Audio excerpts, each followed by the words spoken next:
Have you ever noticed yourself doing the same thing every single day? Something small, something that feels safe, familiar, even comforting? Maybe it's sitting in that same chair after breakfast, remote in hand, feet up, telling yourself, I've earned this rest. Or maybe it's reaching for that same snack in the pantry, the one you've had every afternoon for years. Or maybe it's just how quiet your days have become. Not lonely exactly, just still. Predictable. Simple. But let me ask you something, and be honest with yourself for a second. Has a part of you ever wondered, is this habit actually helping me stay healthy? Or could it be slowly wearing my heart down? Now, I know that might sound a little dramatic, but here's the truth. It's not the big, scary health events that sneak up on us. It's the daily rhythms, the quiet ones. The ones no one talks about because they seem too small to matter. But they do matter, because as a heart surgeon, I've seen it far too often. Men and women in their 60s, 70s, 80s who look fine on the outside but come in with hearts that are overworked, inflamed, or just plain tired.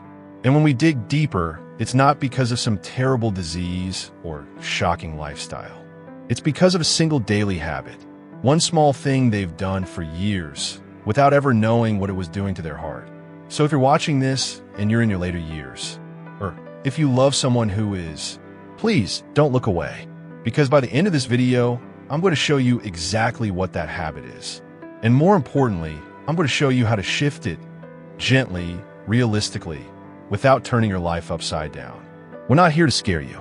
We're here to give you the truth in plain, simple language, so you can make decisions with clarity, not fear. So if you care about living fully with strength and peace in your body, if you care about helping someone you love live their final years with a healthy, beating heart, comment, I care below. Let us know you're listening, that you're ready to understand what really matters. And don't forget to subscribe to Elderly Care. This channel is here to walk with you, guide you, and make sure your heart and your loved one's heart gets the care it deserves. Now, take a breath, because what you're about to learn could change the way you care for your heart forever. Let's start with something simple, something most people wouldn't even question, the habit of sitting too much. I want you to really picture this. It's a quiet afternoon. The sun is coming through the window. Your favorite chair, maybe it's leather or that soft fabric that's molded perfectly to your shape, calls to you. You settle in, feet up, maybe a blanket over your knees. The TV's on, the remote's in hand. You're not doing anything wrong. You're just resting. You've had a long life, and your body deserves comfort. But here's what I want you to understand, gently but clearly. There's a difference between rest and stillness.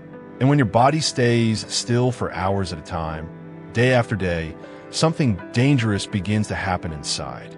Your circulation slows down. Blood moves more sluggishly through your veins. Your muscles, especially the ones around your legs and your heart, start to weaken. And worst of all, the very organ keeping you alive, your heart, starts to lose the challenge it needs to stay strong. Your heart is a muscle, just like your arms or legs. And when you don't use it, when you don't give a reason to pump harder, stretch its limits, circulate blood, it doesn't rest, it withers. Now I know what some of you might be thinking, but I'm old. I'm supposed to slow down. I don't need to be moving around all day. And that's where we've been misled, because movement isn't about age. It's about life. And the truth is, a body that doesn't move begins to break down, no matter how old or young you are. I've seen it again and again. Someone who looked fine on the outside, but inside, their legs swollen with fluid, their heart struggling to push blood through arteries that have gone stiff from disuse, their risk for blood clots rising with every quiet hour spent in that same spot. And the worst part? Most of them didn't even realize what was happening, because they weren't in pain. They weren't sick. They were just sitting. And here's what makes it even more confusing. Their family, well-meaning, loving family, would tell them to take it easy, to sit down and rest, because we've been trained to believe that seniors need stillness. But rest isn't the same as immobility. Rest means giving your body a break. Immobility means denying your body what it needs to stay alive. But here's the good news. You don't have to run a marathon. You don't have to lift weights or go to a gym. Just move. Every hour or so, stand up, stretch your arms over your head, March your feet while you sit. Walk to the window and back. Lift a can of soup in each hand while you wait for the kettle to boil. These little things, they matter more than you know. They wake up your circulation. They tell your heart, I'm still here. I still need you. And your heart responds, stronger, steadier, more alive. So if you've gotten into the habit of sitting all day, I'm not here to blame you. I'm here to ask you, gently, to remember that your heart still wants to fight for you. But you have to give it a reason to. And sitting isn't the only habit putting stress on your heart. Because while you're sitting, there's something else that often shows up at your side. Something that seems innocent, maybe even comforting, but is quietly adding more pressure than your heart can afford. Now, while you're sitting, maybe in that same cozy chair, there's something else that often finds its way right beside you. A little plate, a handful of something crunchy. Maybe it's crackers, maybe a few cookies. Something easy to reach for, easy to chew. Familiar. You're not having big meals anymore. That's okay. You're just nibbling, grazing. It feels light. It feels harmless. Maybe even better. But let me gently ask you something. Is it really? Let's talk about those little snacks. The kind that live in boxes, wrappers, bags with colorful labels. They're convenient. They're soft enough not to hurt your teeth. They've been in your pantry for years. And hey, when the appetite isn't what it used to be, what else is there? Here's the truth most people won't say out loud. Those comforting snacks, the salty crackers, the sweet biscuits, the processed cheese cubes, they're working against your heart, whether you feel it or not. See, when you eat foods that are high in sodium or sugar, even in small amounts, but frequently throughout the day, you're slowly teaching your body to hold on to water. Your blood volume rises, your pressure creeps up, and for a heart that's already doing its best to keep pace, that added pressure is a quiet enemy. Processed foods may not fill you up, but they fill your bloodstream with compounds that harden your arteries over time. They inflame the inner lining of your blood vessels.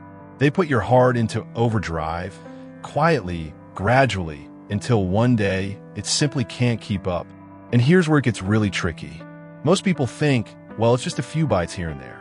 But when those bites are happening 10 times a day, when your body never gets a break from the salt, from the sugar, that damage adds up, and your heart feels every bit of it. Now, I'm not saying you can't enjoy food. Far from it. What I'm saying is, your heart deserves better fuel. And that doesn't have to mean a complete diet overhaul. It can be as simple as swapping one snack for another. Instead of reaching for packaged crackers, try a handful of unsalted nuts. Instead of cookies, keep sliced apples or soft pears in the fridge. Instead of that tub of flavored yogurt packed with sugar, try plain yogurt with a little honey and cinnamon. Make these swaps realistic, gentle. Involve yourself in the process. Choose foods that are kind to your heart and still comforting to your spirit. Because it's not about giving things up. It's about giving your heart a break. And don't go it alone. If someone helps care for you, talk to them. Tell them you want your snacks to support your health, not silently sabotage it. Tell them what you enjoy and ask them to help you find the healthier version. These small changes, they're not small to your heart. They're massive. They're life-giving. And they'll help ensure that every beat, every breath, is supported by food that strengthens you, not burdens you. But processed food isn't the only quiet habit putting strain on your heart. Because the way we sleep, or the way we don't, can sometimes be just as damaging. Let's talk about what happens in the stillness of the night. When your heart is supposed to rest, but doesn't. Let's talk about the night. That quiet stretch of time when your body is supposed to rest. When your heart is meant to slow down, recover, repair. But for many of you, that's not what's happening, is it? Maybe your nights are long, too long. You lie awake, staring at the ceiling. You drift off for an hour or two, then wake up in the dark, wide-eyed. You try to go back to sleep, but your mind won't settle. Or maybe it's the other way around. You nap all day in short bursts. Then at night, your body feels restless and confused. And when you mention it to someone, they shrug and say, well, that's just what happens when you get older. But let me ask you, does it have to be? Because here's what many people don't realize. Poor sleep isn't just frustrating. It's not just inconvenient. It's dangerous for your heart. Every night when you sleep, your heart is supposed to slow its rhythm. your blood pressure is meant to dip. Your entire cardiovascular system gets a much-needed break. That's when the heart heals. That's when inflammation goes down. That's when your body restores its balance. But if you're tossing and turning all night, if your sleep is broken or too short or never quite deep enough, then your heart never gets that chance. Instead, your body starts releasing more stress hormones. Cortisol, adrenaline, those chemicals that are meant for emergencies are flooding your system every night. They keep your blood pressure high. They keep your heart rate up. And over time, they wear your heart down beat by beat. And here's the heartbreaking part. Most families don't take it seriously. They assume it's normal for older adults to have poor sleep. They say, just nap when you can. They don't realize that lack of deep, restful sleep is not just a symptom of aging. It's a signal, a warning that your heart may already be under strain. But here's the good news. Sleep is one of the most powerful tools you still have, and you can reclaim it. Start with something simple. Go to bed and wake up at the same time every day, even on weekends. Keep the lights low in the evening. Avoid screen time right before bed. Cut back on coffee and tea after noon. Yes, even the ones you think don't affect you. And if you nap during the day, keep it short, no more than 20 to 30 minutes. Let your body remember what night is for. You don't need sleeping pills. You need rhythm. You need calm. You need a space where your body knows it's safe to rest. Because when you sleep well, you don't just feel better in the morning. Your heart thanks you. Your blood pressure stabilizes. Your energy rises. Your body begins to heal in ways you can't even see. And that healing is not just physical. It brings you back to yourself, to your clarity, to your strength. But sleep isn't the only hidden stressor your heart faces. There's another one, subtle, quiet, and just as powerful. It has nothing to do with your diet, or your sleep, or your chair. And yet, it may be the most important one of all. Let's take a moment to talk about something we often feel, but rarely speak out loud. Loneliness. Not the dramatic kind. Not being abandoned or forgotten, but the quiet kind.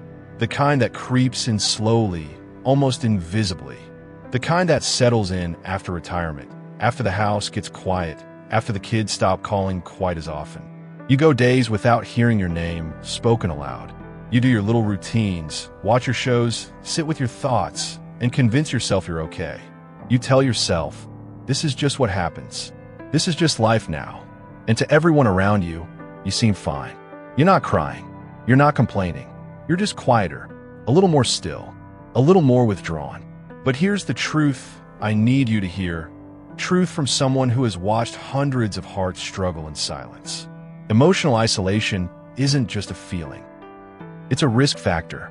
When you go too long without connection, without conversation, without real human interaction, your body starts to respond as if you're under constant threat. Your brain begins releasing stress chemicals, adrenaline, cortisol, day after day, night after night. Your blood vessels tighten.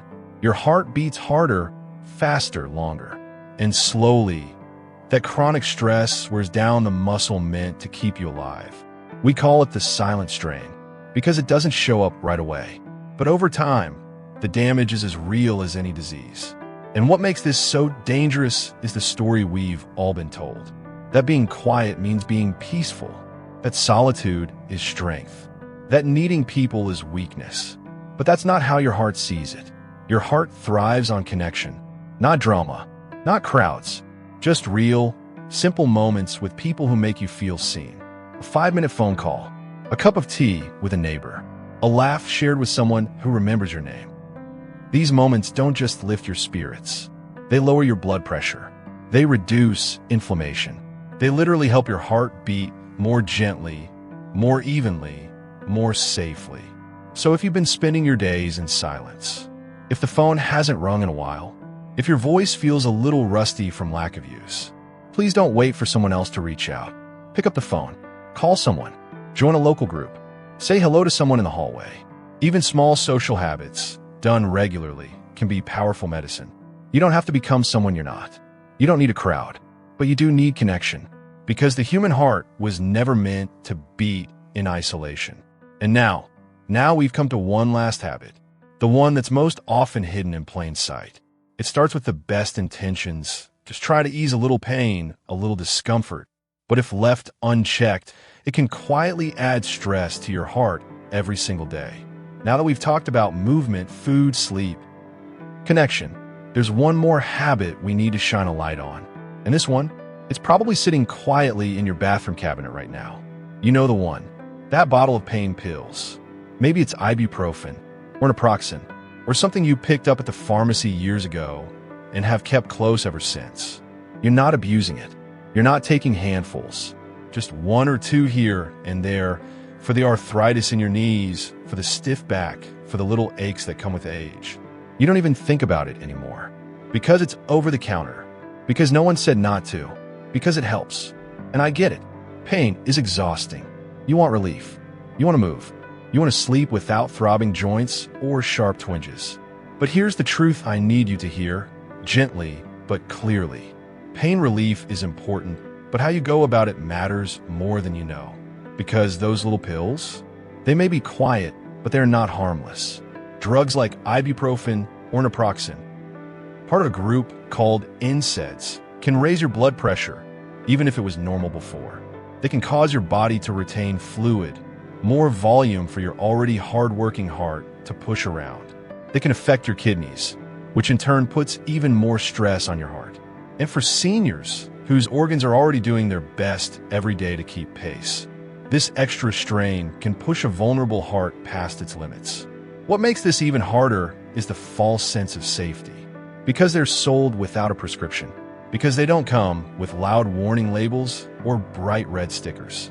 We assume they're safe, always, no matter how often we use them. But regular, unsupervised use, that's where the danger lies. I've seen people who thought they were managing their pain the smart way, taking their pills each day, feeling a little better, never thinking twice, until their blood pressure spiked, until their ankles swelled, until their heart started racing and wouldn't stop. So if you've gotten into the habit of taking over-the-counter pain meds every day, please don't feel ashamed. Don't feel foolish. Feel informed. Talk to your doctor. Ask if there's a safer way to manage your pain. You might be surprised at how many options there are. Simple heat packs, gentle stretching routines, water therapy, physical therapy guided by someone who understands older bodies. Even just the right kind of shoes or chairs can ease joint pressure more than a pill ever could. Pain deserves attention, but your heart deserves protection too. And you deserve both comfort and safety, relief and resilience. Now that you've seen the full picture, now that we've walked through the hidden habits that quietly chip away at a senior's heart, let's pause and let's talk about what this all really means, not just in your body, but in your life. Now take a breath with me. We've covered a lot, and I know it's heavy. It's not easy to look at the habits you've leaned on for comfort, for rhythm, for peace, and realize they might be hurting you. That they might be wearing down the one organ that has carried you through every moment of your life, your heart. But that discomfort you feel right now, that's not something to run from. It's proof that you care. That deep down, you still want more life. More years, more laughter, more connection. That you still want to feel strong in your body and at peace in your mind. It's painful, I know, to think about the little things, the sitting, the snacking, the long, lonely hours, the restless nights, the quiet use of pain meds, and realize they've been slowly taking something from you. Not all at once, but little by little, silently. And maybe you're also thinking about someone you love. A partner, a sibling, a friend. Someone you've watched grow quieter, softer, weaker. And now, you're seeing the habits behind that change. You're seeing what's really been happening beneath the surface. And yes, that hurts. But hear me when I say this. This isn't about guilt. This isn't about fear. It's about awareness. And with awareness comes power. Because now you see clearly. Now you understand what the heart needs. What it's been asking for in whispers, in skipped beats, in silent fatigue. And that means now you can do something. This is your moment. To interrupt the slow decline, to stand between your heart, or your loved one's heart, and the quiet damage of routine. And you don't have to do it all at once. You don't need to change your life in a day. All it takes is one small step, just one conversation, Maybe it's with your son or daughter. Maybe it's with your partner. Maybe it's with yourself. 10 minutes. 10 honest, gentle, open-hearted minutes where you say, I think it's time I looked at some of my habits. I want to feel stronger. I want to be here longer. Help me. That's it. That's how healing begins. You're not helpless. You're not too old. You're not too far gone. Not for this. Not for life. Because caring for your heart isn't just about medical charts or hospital visits. It's about love. Love for yourself. Love for the people who still need you around. Love for the memories you haven't made yet.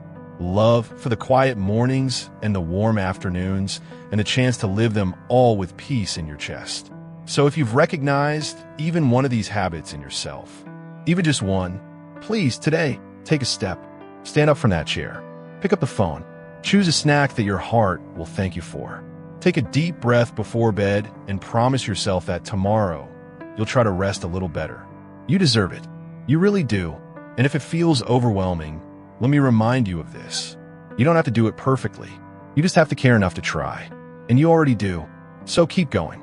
Your heart is listening. So today, we uncovered something that too many people overlook. We talked about 5 daily habits that seem so small, so ordinary, but for a senior heart, they carry real weight. We talked about sitting too much, how stillness can slowly weaken the heart muscle. We talked about those processed snacks, how just a little salt and sugar, too often, can quietly raise your blood pressure. We talked about broken sleep, how restless nights keep your heart in a state of tension when it should be resting. We talked about emotional isolation, how the absence of connection isn't just lonely, but physically stressful. And we talked about over-the-counter pain meds, how even something as routine as ibuprofen, taken too often, can add pressure your heart doesn't need. Now I want to hear from you. Which one of these habits caught you off guard? Which one made you pause and think, that's me, or that's someone I love? Don't hold it in. Leave a comment down below, even if it's just one sentence. Even if it's just to say, I've been sitting too much, or my mom does that. Your story matters here, and someone else might read your comment and feel a little less alone. We're here to learn from each other, to lift each other up. So drop your thoughts below. I read every one, and I'd love to know what hit home for you. And if this video helped you, if it made you think or made you feel seen, I invite you to be part of something. Hit subscribe, join our elderly care family, because we're building something real here, a space where seniors and those who love them can come for answers, for comfort, for strength, a place where the truth is told with care, where we talk about what really matters gently and openly. So if you want more conversations like this, more tools, more stories, more real talk about how to care for the aging heart and body, you'll find it here. Subscribe, like the video, share it with someone who needs it. It all helps us reach the people who are quietly struggling, who might not even know yet what's putting their health at risk. And most of all, thank you. Thank you for showing up for yourself. Thank you for listening. Thank you for being brave enough to look closer at the life you're living and what it means to live it well. Stay compassionate. Stay aware. Stay connected to your heart and to the people who still need it beating strong. And I'll see you soon, right here on Elderly Care.